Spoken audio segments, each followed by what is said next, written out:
welcome everybody to the Texas REIAs. Texas REIA is the largest network of real estate investor associations in Texas. Over 100,000 members, participants, attendees, going back to 2003. And we provide all kinds of resources for real estate investors. And one of the resources we offer is market update. So what's going on in the market? Well, let me give you all a little bit of data. This is the Texas Roundup. The average price out in the state of Texas is $405,000, up 2.7% over a year ago, a little bit. Median price house in Texas is $328,000, up 1% over a year ago. What's the history? 2021, prices in Texas went up 18% in 1 year. 2022, they went up another 10.7% in 1 year. 2023, flat. So they went way up, and then they went up more, and then they flattened out.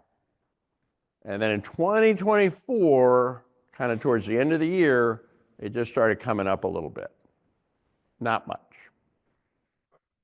Well, 2025, compared to a year ago, we're up 2.27%. It's the beginning of 2025, so not much has happened yet. But I'll give you a forecast in a minute. But, if you were waiting for some big correction, that was it, 2023. And it wasn't much, it was flat, over the whole marketplace. Now, why is that? The market flattened out. Why didn't it crash? Why didn't it do more than that? Well, the only thing that changed was interest rates, which went up, right? When interest rates go up, loans are less affordable, right? So fewer people buy. And real estate doesn't really care about the economy. Real estate cares about supply and demand. That's all it is, supply and demand. So when interest rates went up, demand went down. But something else happened that countered that. Normally, 2/3 of houses for sale are resale and 1/3 are new construction. Right now, it's inverted. Right now, only 1/3 of the houses for sale are resale and 2/3 are new construction. Why aren't people selling their homes? Because they got the 3% mortgage and they don't want to give it up. Yeah. So yes, we have a little less demand, but we also have less supply. And when you have less demand and you have less supply, what happens? They cancel each other out, right? And then it's flat. And that's what happened. Now, if you only want to look at one number that'll really tell you what's going on, I would say this is the number to look at, months of inventory. That's the barometer for the real estate market, months of inventory. What does that mean? Well, one way to think of it would be like this. If you took all the houses for sale in the entire MLS, and you stopped adding any more houses for sale. So we're going to just take what we got for sale and we're going to just let them sell, but we're not going to add any more. How long would they last? How long before the last house gets bought? How long before the shelves are completely empty? And the answer is 4.4 months, which is also, by the way, the average amount of time it takes to sell one house. Now, some are much more, some are much less. Expensive houses are more, really cheap houses are less. But the average amount of time it takes to sell a house is months of inventory as well, 4.4 months. Now, to put that into perspective, they say if there's less than 6 months of inventory, you're in a seller's market. If there's more than 6 months of inventory, you're in a buyer's market. If there's right around 6 months of inventory, you're in a neutral market. We've been in a seller's market for years, never left. Now, it's not as strong as it was a year ago. A year ago, we had 3.5 months of inventory. It was a hot seller's market. Now it's a lukewarm seller's market. But we never, ever got to a buyer's market because we never had enough supply to meet the demand. So Dallas is the hottest market. Houston's the average market. Austin's the most expensive market. San Antonio is actually the slowest market, but not by much. They're all very similar. San Antonio, the average house, 353, down 1%, essentially flat. Median 295, up 2%, essentially flat. Lease prices are essentially flat. Months of inventory 4.6, which is pretty close to the statewide average. A lot of investors in the other major cities invest in San Antonio. And the reason is it is the most affordable major city in Texas. So you guys that are in San Antonio, nice. It's a great place to invest in real estate. So what's driving the market and where are we going from here? Well, there's a number of economic drivers. You know, the economy, here's the thing. Real estate doesn't care that much about the economy. So it's not a direct impact, it's an indirect impact. You know, consumer confidence is right in the middle. It actually dropped a little bit, but it's right in the middle.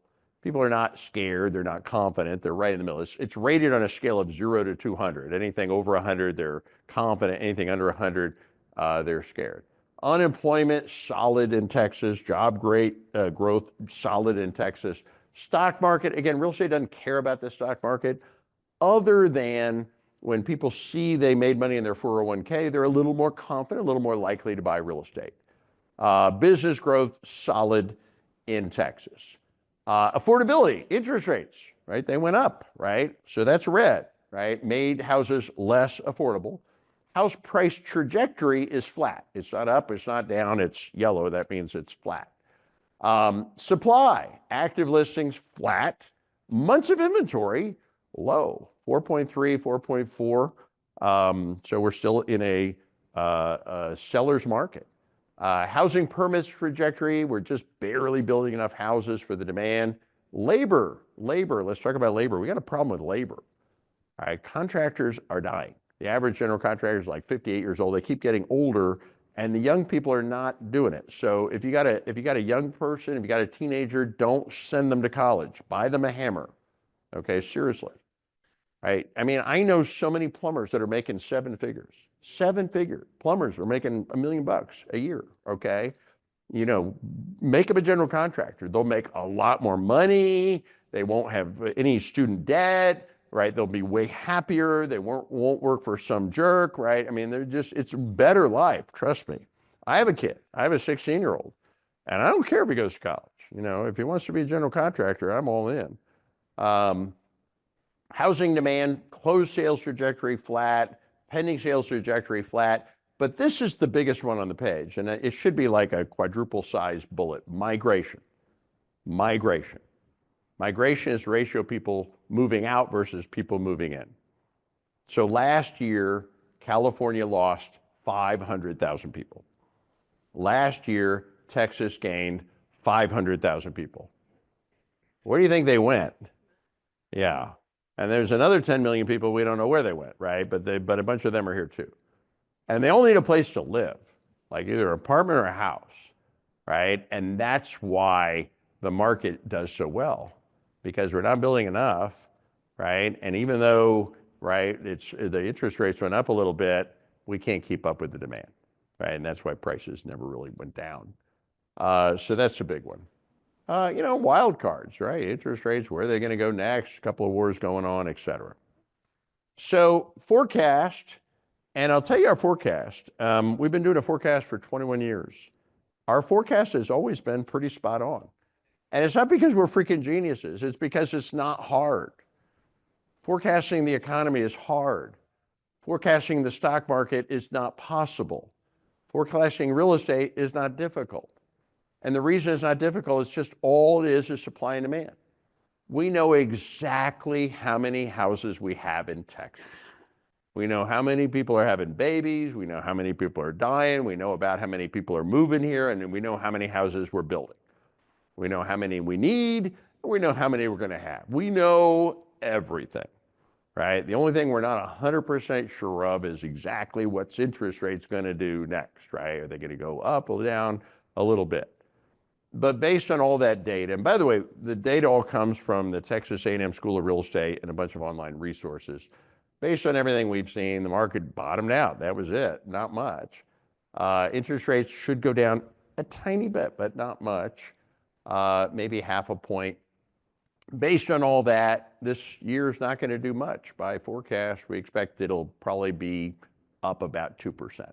So not much. and the sales will pick up a little bit more as the interests go down a little bit more.